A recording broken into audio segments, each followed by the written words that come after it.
Bueno, en este capítulo vamos a hacer un pequeño compendio de cosas que hemos visto anteriormente y vamos a aplicar a los usos más recientes, o por lo menos vamos a mencionar los usos más recientes que tienen y más importantes que tienen los elementos mayores y trazas y las razones isotópicas de estroncio, neodimio y plomo. Bueno, como lo señalábamos anteriormente, las principales aplicaciones de los elementos mayores es clasificar las rocas ígneas utilizando diagramas óxido-óxido. La segunda gran aplicación que tiene estos elementos mayoritarios es construir diagramas de variación, llamados también diagramas de Harker, los cuales, al mostrar relaciones interelementales, permiten inferir procesos geoquímicos. Bueno, en la clasificación de rocas ígneas, lo primero que tratamos de ver es si la roca es alcalina o subalcalina. Bueno, las rocas alcalinas caen sobre la línea que está mencionada en el gráfico, y el diagrama es sodio más potasio expresado en porcentaje en peso versus sílice expresado en porcentaje en peso, y ahora sílice se puede también tomar como un índice de diferenciación. Bueno, en este diagrama entonces, como ustedes ven, las rocas alcalinas caen sobre esta línea divisoria que ustedes que ven ahí, y las subalcalinas caen bajo dicha línea. Ahora, si nosotros queremos ir un poco más allá, vamos a tratar de clasificar las rocas subalcalinas en calcoalcalinas y toleíticas. Y la línea que divide los campos toleítico y calcoalcalino en este diagrama triangular llamado AFM, entonces es una línea propuesta por Erwin y Barragan en el año 1975 aproximadamente, si mi memoria no me engaña, y las rocas toleíticas caen sobre la línea y las rocas calcoalcalinas caen bajo la línea. Ahí hay una serie de muestras que son calcoalcalinas. Ahora, en este diagrama, que es potasio expresado en porcentaje peso versus sílice, también expresado en porcentaje en peso, entonces las rocas calcoalcalinas se dividen en basaltos, andesitas basálticas, andesitas, dacitas y riolitas.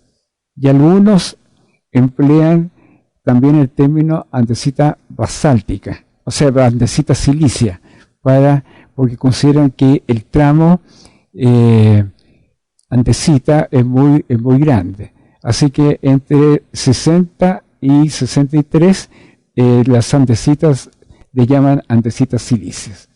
Bueno, eso desgraciadamente no es aceptado por todo el mundo. Todos se quedan con basaltos, andesitas basálticas, andesitas, dacitas y riolitas.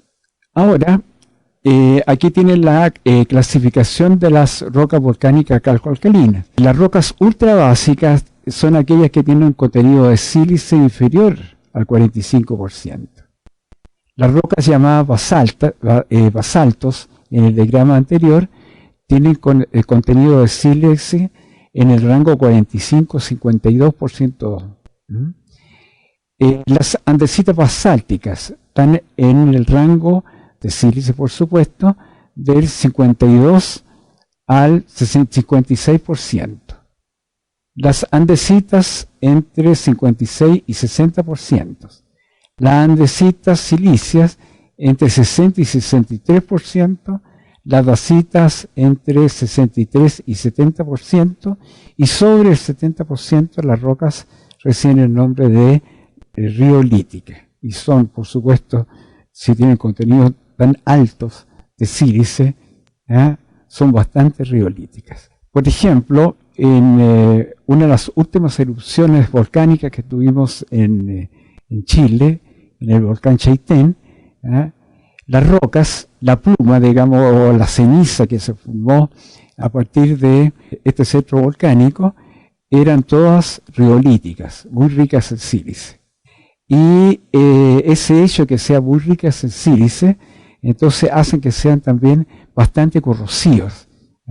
Y por eso que, al igual que lo que está sucediendo ahora en el volcán, en el Cordón Caulle, que las cenizas son bastante silíceas, se han tenido que cancelar vuelos, precisamente para evitar que las cenizas entren en las turbinas de estos aviones. Bueno, este es el segundo gran propósito que tienen los elementos mayoritarios. Son diseñar estos diagramas de variación, llamados diagramas de Harker, en que cada elemento o cada óxido que participa en la muestra, entonces se grafique versus el contenido de sílice. Bueno, ahí ustedes observan que el magnesio y el hierro disminuyen su contenido con el aumento de sílice. Lo mismo sucede con el aluminio y el calcio. También disminuye su comportamiento con el contenido de sílice. En cambio, el potasio y sodio son elementos altamente incompatibles, por lo tanto no entran en ningún mineral formador de estas rocas ígneas, y por tal motivo se quedan siempre en la fase líquida, y por eso que aumenta el contenido de sodio y potasio al aumentar el contenido de sílice. Ahora, en el titanio, como lo señalábamos con anterioridad, entonces observa un cambio dependiente.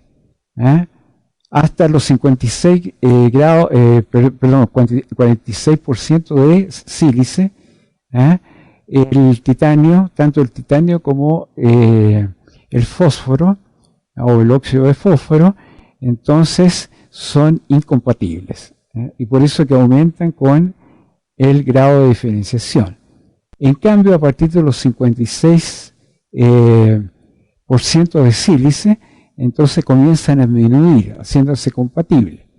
En el caso del titanio es cuando se comienza a cristalizar y fraccionarse la magnetita o la titanita. Y en el caso del fósforo, cuando comienza a cristalizar y fraccionarse la apatita. En el caso del magnesio y hierro, disminuye por varios elementos, lo hacen disminuir, el principal del cual es el olivino. Y en el caso de aluminio y calcio, también pueden ser afectados ambos óxidos por diferentes minerales, y generalmente los más importantes, el mineral más importante que los afecta es la plagioclasa, lo cual que el aluminio y el calcio disminuya implicaría un fraccionamiento de plagioclasa. Bueno, las características geoquímicas de los basaltos y andesíticas basálticas máficas, es decir, aquellas que son bastante basálticas, particularmente es aquellas que tienen altos valores de número magnesiano y altas concentraciones de cromo y níquel.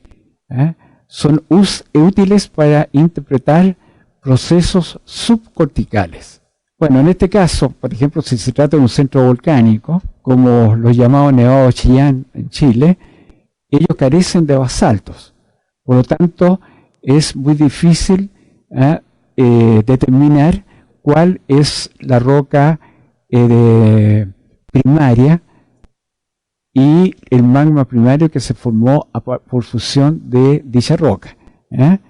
uno tiene que decir qué es lo que pasó después que apareció el basalto andesítico y los basaltos y riolitas que están presentes en dicho centro volcánico. Ahora, la característica geoquímica de las rocas de las andesitas silíceas a riolitas son útiles para interpretar procesos corticales, que podrían ser cristalización fraccionada o contaminación con material cortical. Bueno, la razón lantano y terbio es indicativa de la pendiente general del patrón de tierras raras. A veces algunos usan la razón también el lantano samario, que es indicativa de la pendiente de las tierras raras livianas.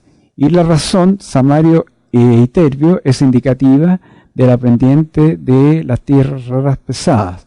Pero lo que más se usa es la primera, o sea, el lantano y terbio, que es indicativa de la pendiente general de la muestra y nos dice mucho de lo que está sucediendo en procesos subcorticales.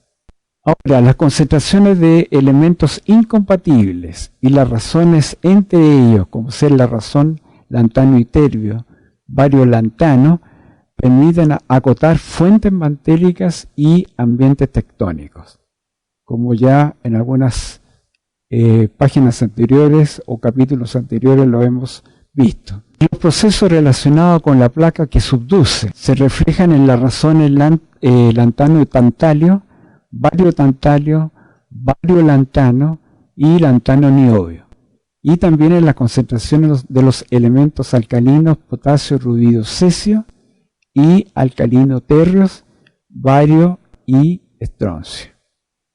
En el caso de basaltos y andesitas basálticas holocénicas del frente volcánico de la zona volcánica sur de los Andes, estos se caracterizan por presentar alto contenido de aluminio y bajo de titanio. Razones lántano y terbio que que fluctúan entre 4 y 7. ¿No? Razones variolantano que fluctúan entre 20 y 27, y de lantanio, tantalio, que fluctúan entre 40 y 95. El bario tantalio fluctúa en estas rocas entre 1000 y 1600. Y el torio hafnio entre 0,5 y 1,5. Y el torio tantalio entre 5 y 15. En cambio, en magmas basálticos de dorsales oceánicas e islas oceánicas tienen razones variolantano menores que 15 y lantano tantalio menores que 12. Ahora, la razón tantalio hafnio mide el grado de enriquecimiento en elementos de alto potencial iónico, como el tantalio.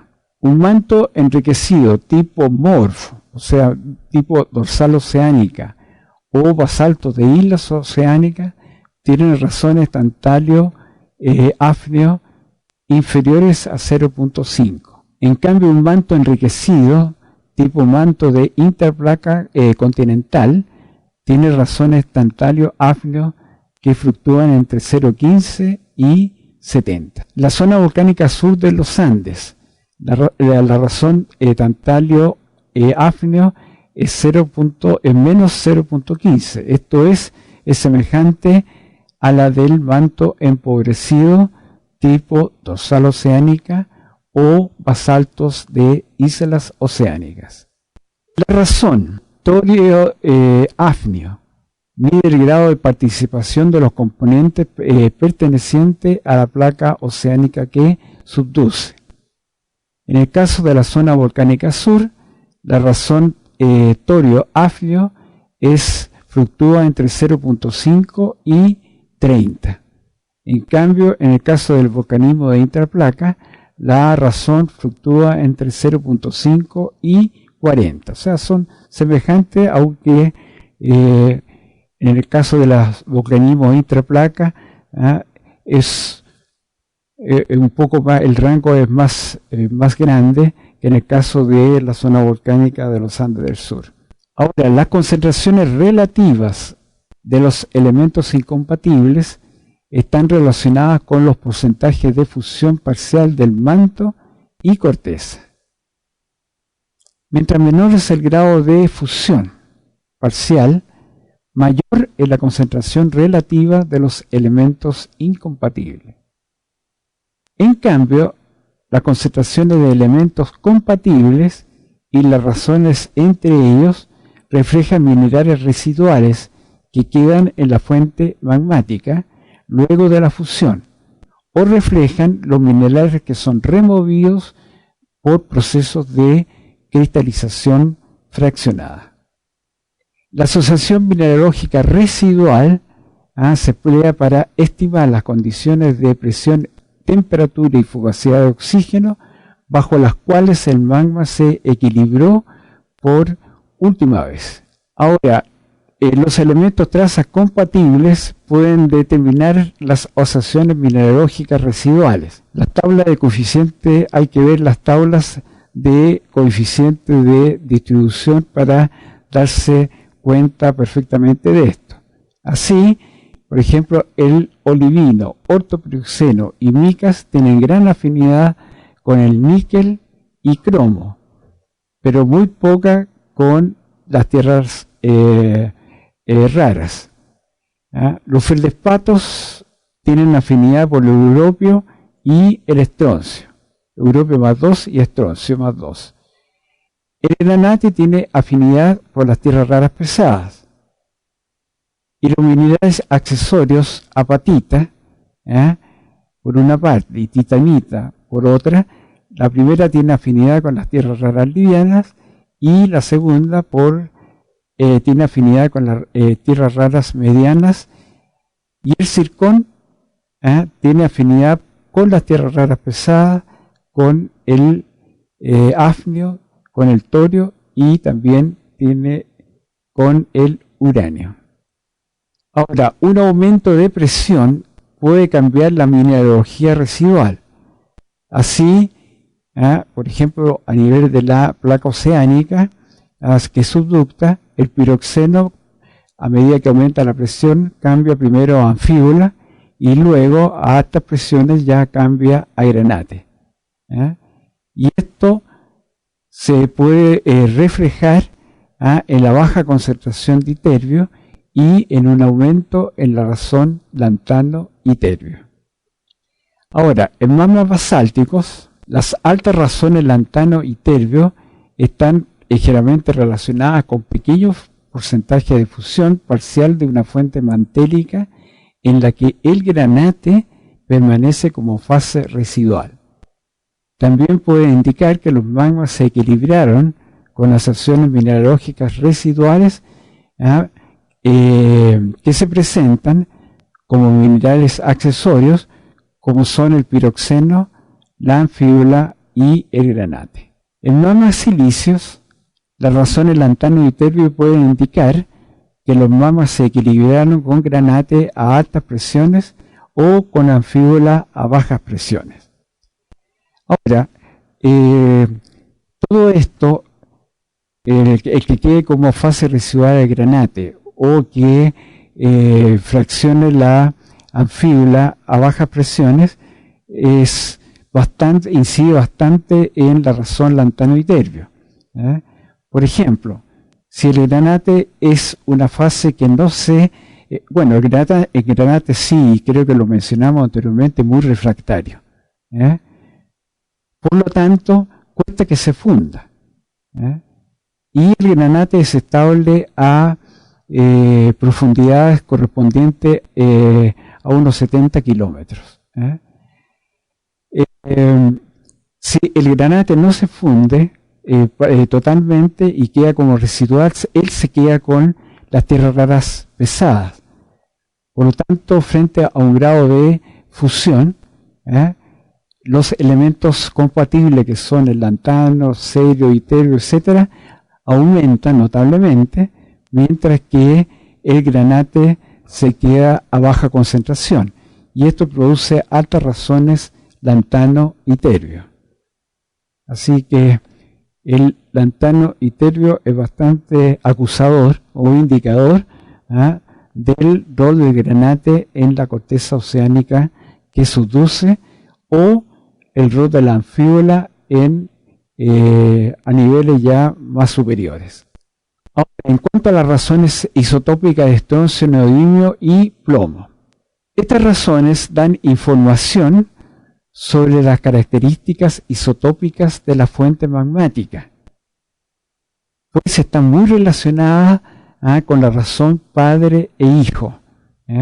Por ejemplo, el rubidio es el padre, el estroncio es el hijo, el samario es el isótopo padre, el neodimio isótopo hijo, el uranio isótopo padre, el plomo isótopo hijo, el torio isótopo padre, el plomo también isótopo hijo. Ahora, en sistemas abiertos, en cambio, dan información sobre la contaminación. Se estima que los magmas con altas razones, estroncio 87, estroncio 86, neodimios, plomos 208, plomo 206, uranio 208, y bajas razones de neodimio 143, 144, están enriquecidos en isótopos radiogénicos, es decir, en estroncio 87, neodimio 143, reflejando un proceso de contaminación cortical. En este capítulo nosotros vamos a analizar las principales aplicaciones petrogenéticas de los isótopos radiogénicos. Los isótopos radiogénicos de importancia petrológica, como se lo he mencionado en varias ocasiones, son el potasio, que origina al argón, potasio 40, que origina al argón 40, el rubidio 37, que es el padre del estroncio 87, el samario 145, que es el padre del neodimio 143, y el renio 137, que es el padre del osmio 187. Estos isótopos que le he mencionado dan origen a sus hijos, sea el primero por captura de electrones, el segundo y el tercero por emisión de un electrón o rayo beta, y el samario neodimio por emisión de un rayo alfa o núcleo de helio. Ahora, el uranio 238, ya lo hemos visto, decae a plomo 206. Ambos, por supuesto, el padre y el hijo, son inestables. Pero el uranio, para llegar al plomo 206, tiene que pasar por un montón de isótopos intermedios, que en total van liberando 8 rayos alfa y 6 rayos beta para poder alcanzar el isótopo estable plomo 206. El uranio 235 da origen al plomo 207 a través de una serie de radioactiva en que participan varios isótopos, y que en total se emiten 7 rayos alfa y 4 beta. Finalmente, el torio 232 origina el plomo 208, también a través de toda una serie de isótopos intermedios, que en total se originan esos isótopos intermedios por emisión de 6 rayos alfa y 4 beta. Ahora vamos a ver el rol de los diferentes sistemas isotópicos en la identificación de fuentes y procesos. En primer lugar, hay que tener presente que los elementos cuyos isótopos son de interés petrológico presentan diferentes grados de incompatibilidad en procesos que involucran el equilibrio sólido-líquido. Y el grado de incompatibilidad disminuye en el siguiente sentido. El rubidio es más incompatible que el torio, que el uranio, que el plomo, que el plomo es más incompatible que el neodimio y el hafnio. Estos son más incompatibles que el estroncio, que el samario y que el lutecio. Por lo tanto, en un proceso de fusión parcial en que participa el manto y que genera magmas primarios que contienen una razón rubidio-estroncio, más elevada que la del manto. ¿Por qué razón? Porque el rubidio se incorpora de preferencia, de acuerdo a su grado de incompatibilidad, se incorpora de preferencia en la fase líquida, y el estroncio se incorpora de preferencia en la fase sólida.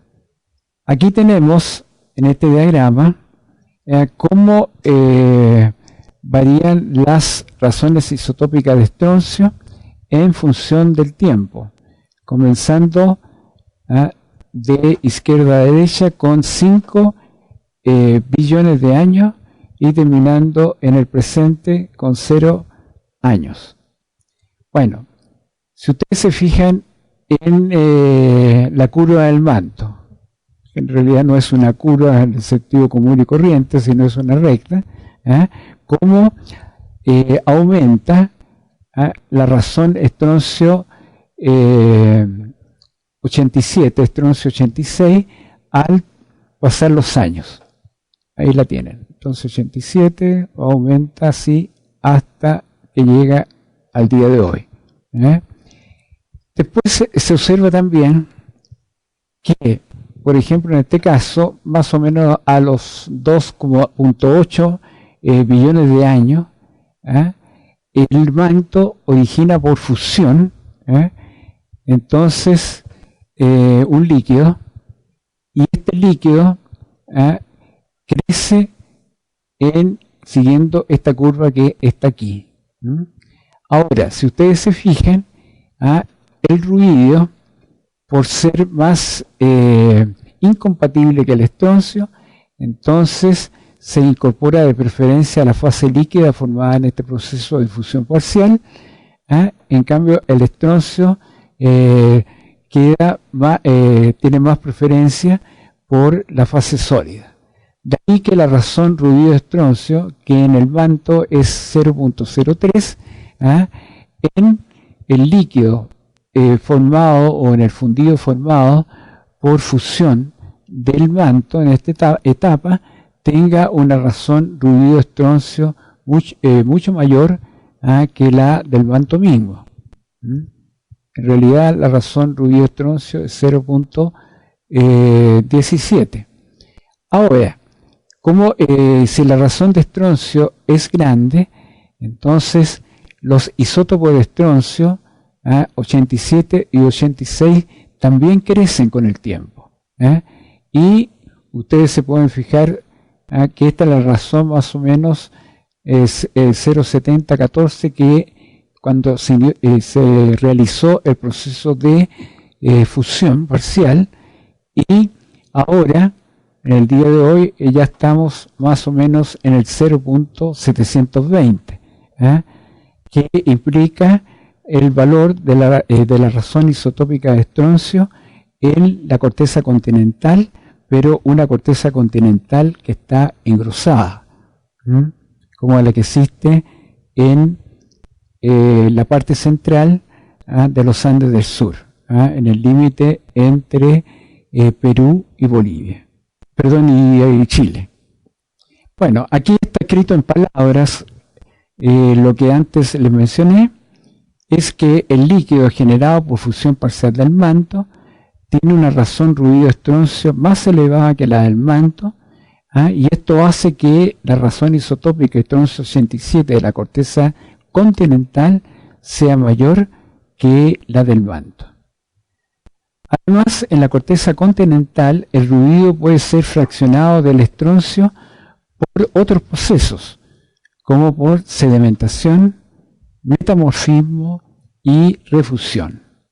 Y el ruido siempre en estos procesos se incorpora de preferencia a la fase líquida, y el estroncio se incorpora a la fase sólida y preferentemente a la plagioclasa.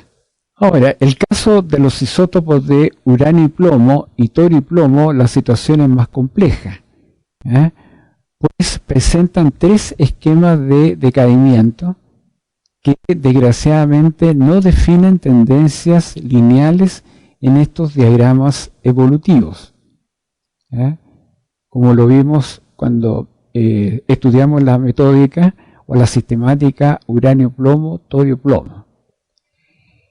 Los elementos torio, uranio y plomo son incompatibles en la corteza continental, particularmente cuando se trata de procesos magmáticos e hidrotermales.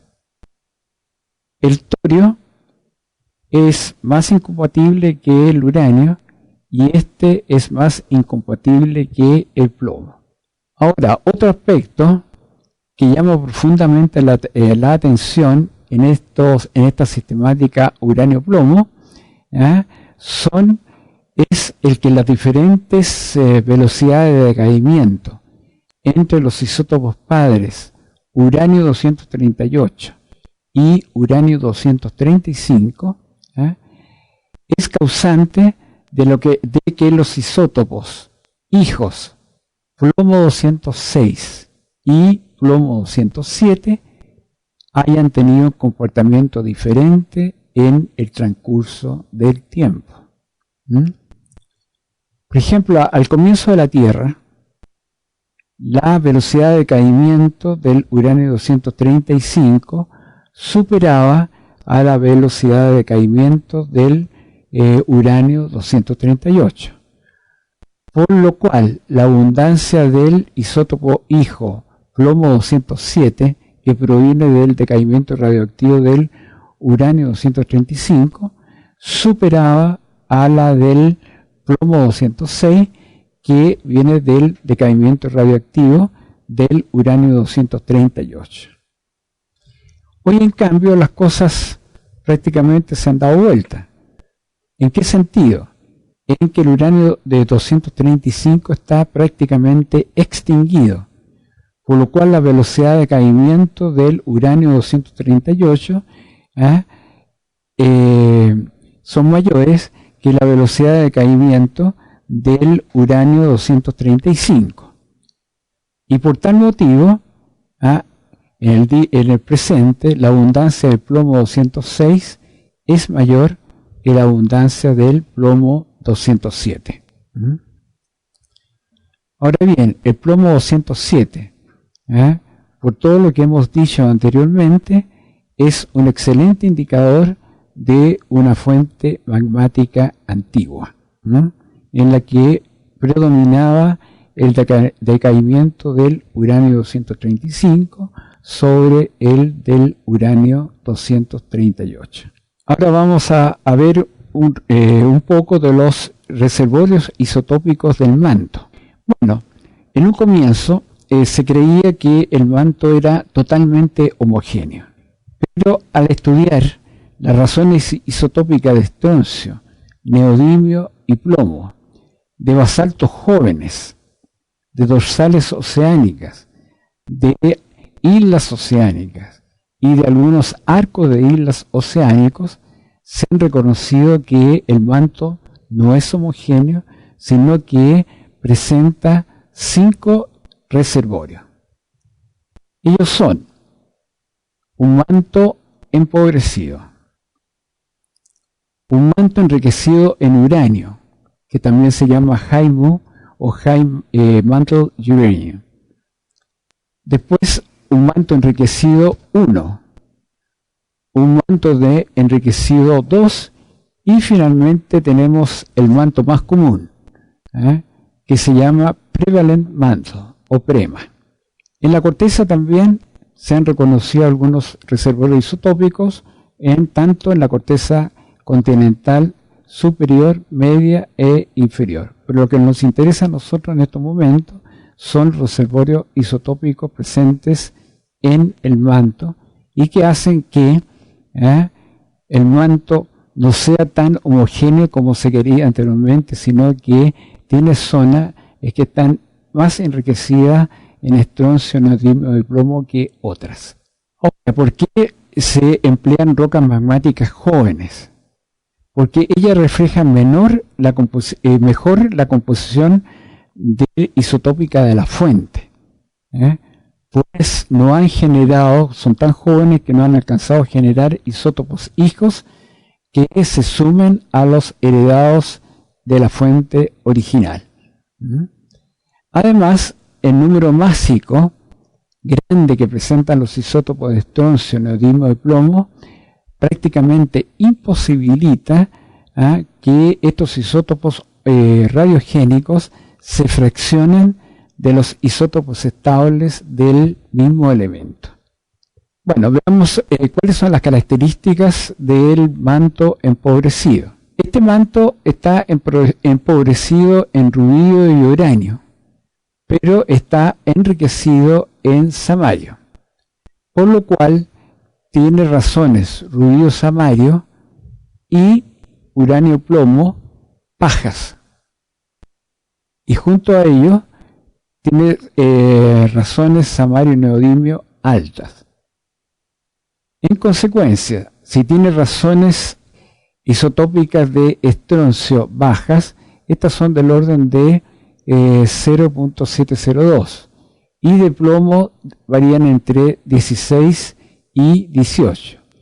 Y las altas de neodimio varían de 0.51340 hasta 0.51360.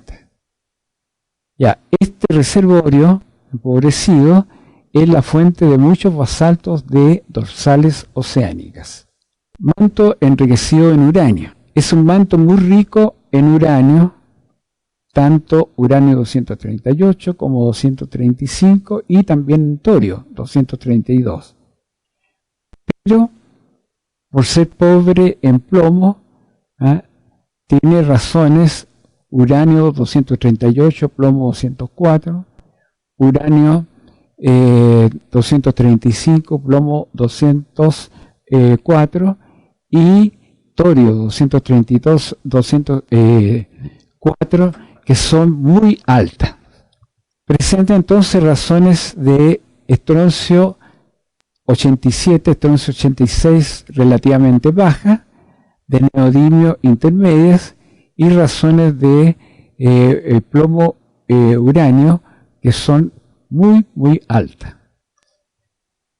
Se estima que el enriquecimiento en uranio y torio tuvo lugar entre 1,5 y 2 billones de años en el pasado. Bueno, los siguientes modelos tratan de explicar este manto enriquecido en uranio. Un modelo señala que la riqueza en uranio y torio pudo deberse a la mezcla del magma con corteza oceánica alterada y posiblemente contaminada con agua de mar. El bajo contenido de plomo también pudo deberse a un traspaso del plomo desde el manto al núcleo, o bien a una remoción del plomo por fluidos metasomáticos. Y las características, estas características isotópicas del High Mantle Uranium se observan en basaltos de algunas islas oceánicas. Ahí tienen un esquema en que por una parte se tiene el uranio 238 versus 204, el 235 versus el plomo 204 y el plomo 207 versus el plomo 204. Y aquí ustedes pueden observar en ambos esquemas cómo las características isotópicas que tienen los diferentes reservorios que hemos mencionado hasta el momento. ¿Se fijan? Ahí tienen el manto enriquecido, el manto de dorsales oceánicas, el manto enriquecido en uranio, el prema, que es el manto más común, etcétera.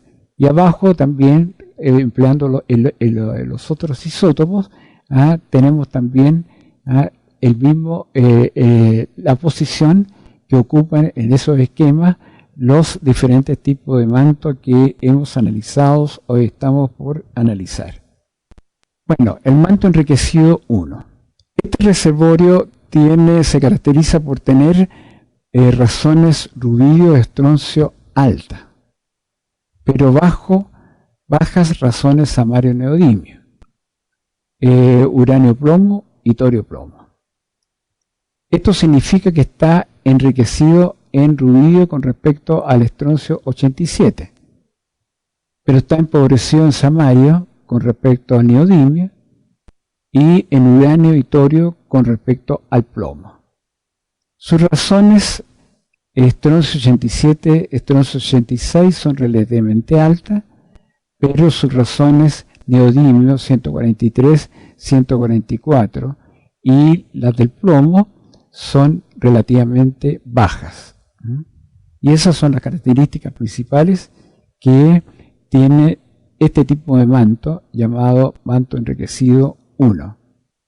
En comparación con el manto enriquecido 1, el manto enriquecido 2 tiene razones rubidio estroncio altas y bajas razones samario neodimio y uranio plomo. En consecuencia, las razones estroncio 87, estroncio 86 son altas, mayores que 0.708. Las razones neodimio 143 y neodimio 144 son bajas, y las razones plomo 206, plomo 204, plomo 207, plomo 204 son también relativamente bajas. Un caso a gran escala de manto enriquecido 2 es la denominada anomalía de Duval, que se llama así en nombre de esos dos investigadores franceses, uno Dupré y el otro Alegre, que también llegó a ser ministro de Educación de Francia. Como científico lo hizo en forma perfecta, pero como político no anduvo. Bueno, esta anomalía se identifica en relación a la línea de referencia del hemisferio norte, que se llama Northern Hemisphere Reference Line, y se señala con la sigla NHRL. Esta está definida sobre la base de patrones plomo 207, plomo 204, y plomo 208, plomo 204 versus plomo 206, plomo 208 para basaltos jóvenes de dorsales oceánicas e islas oceánicas del hemisferio norte. Y ahí ustedes tienen esta línea de referencia para el hemisferio norte, esta que va aquí en ese diagrama, o esta que va acá en este otro diagrama, y por ahí figuran algunas de los tipos de mantos que hemos analizado recientemente. Ahora, los modelos que tratan de explicar los mantos enriquecidos asumen una contaminación del manto con material cortical subducido. El manto enriquecido 1 se generaría por contaminación del manto con material de la corteza inferior, lo que implicaría un reciclaje de la parte inferior de la corteza. Una hipótesis alternativa propone que el enriquecimiento de este tipo de manto se generaría por metasomatismo. El manto enriquecido 2 se generaría por contaminación del manto con material de la corteza superior o de la corteza oceánica alterada o de la corteza de islas oceánicas. También se ha propuesto que el manto enriquecido y el manto enriquecido 1, y el manto enriquecido 2 se produciría por mezcla del Haimu y sedimentos oceánicos subductados. Bueno, y el manto dominante o más frecuente, llamado Prevalent Mantle o PREMA, se encuentra en muchos basaltos jóvenes de islas oceánicas y de arcos de islas intraoceánicas, los cuales presentan razones isotópicas de estroncio relativamente bajas, del orden 0.703, de neodimio relativamente altas, 0.513, y de plomo 206-204, que fluctúan entre 18.200 y 18.500, y se ha sugerido que existe una fuente mantélica con esta característica isotópica, y a este reservorio se le denominó reservorio mantélico dominante o más frecuente o más común o PREMA, simplemente en su sigla en inglés. Y ahí tienen un diagrama en que muestra la variación de los isótopos de neodimio en función del tiempo, cosa que ya vimos anteriormente y que aquí presenta el manto empobrecido. DM significa depleted mantle, y ustedes se fijan que ese manto está empobrecido en neodimio con respecto al samario. En cambio, el Schur, que es el estándar, ha mantenido constante su patrón isotópico. Así que el samario aquí tiene la misma concentración que el neodimio. En cambio, acá, en este tipo de manto que tiene que ver con la corteza continental, entonces, el neodimio es más elevado en abundancia que el samario. Bueno, veamos ahora los isótopos radiogénicos en procesos de asimilación combinados con cristalización fraccionada. Es un proceso que es muy similar al que señalamos anteriormente para elementos trazas. Y la ecuación que rige este proceso es prácticamente igual. Lo único que en uno se aplica para un elemento traza y en este caso se aplica a isótopos radiogénicos. Bueno, ahí tienen la fórmula. Ustedes ven que es bastante parecida a la que mostramos anteriormente para los isótopos, para los elementos trazas. Y el significado de cada uno de los parámetros que aparecen en esa fórmula, entonces están acá. El Cm es la razón isotópica del elemento en el magma residual. El SUAS es la razón isotópica del elemento I en el material asimilado. El C sub O es la razón isotópica del elemento I en el magma original. El C sub 0 es igual a la fracción del magma original que ahora se encuentra al estado sólido y representa la concentración de I en el magma original. Y el MA dividido por M sub A es la concentración de I en el magma asimilado. F es la fracción del magma original que permanece fundido, es decir, corresponde a lo que antes llamamos grado de diferenciación. R ya dijimos que es la razón entre el material asimilado y el material cristalizado. Y D es el coeficiente de distribución global, es decir, es la razón entre la concentración que I tiene en los diferentes sólidos presentes en el sistema, dividido por la concentración que I tiene en el magma que aún persiste. Y Z es simplemente R más D menos 1 dividido por R menos 1, es decir, es exactamente igual al valor que dimos anteriormente para los elementos trazas. Bueno, aquí tenemos un diagrama que representa cómo haría las razones isotópicas de elementos radiogénicos en rocas volcánicas relativamente jóvenes, que abarcan dorsales oceánicas acá.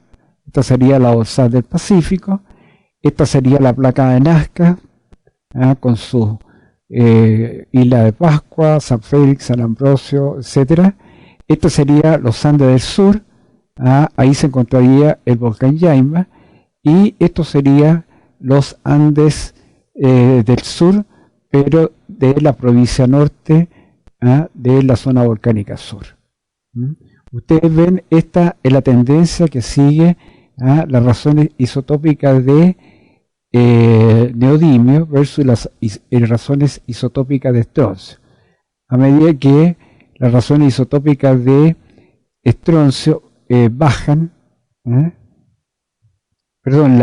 también bajan las razones, las razones isotópicas de estroncio, como ustedes ven acá, suben. En cambio, las razones isotópicas de neodimio bajan al aumentar las razones isotópicas de estroncio 87, estroncio 86. Bueno, en este diagrama se muestra, es un gráfico del plomo 207, plomo 204 versus el plomo 206 versus el plomo 204. Y ustedes en este diagrama pueden ubicar las características isotópicas de, en primer lugar, del East Pacific Rise, es decir, de la dorsal del Pacífico, de la zona volcánica sur de los Andes y de islas oceánicas. Y vean que hay sus diferencias, y estas diferencias en el diagrama siguiente, algunas de ellas se van a dar vuelta, y aquí lo tienen. La dorsal del Pacífico se adelgazó un poco y se estiró otro poco. Las dorsales las razones isotópicas de la zona volcánica sur de los Andes quedaron ahora más bajas que las razones isotópicas de islas oceánicas.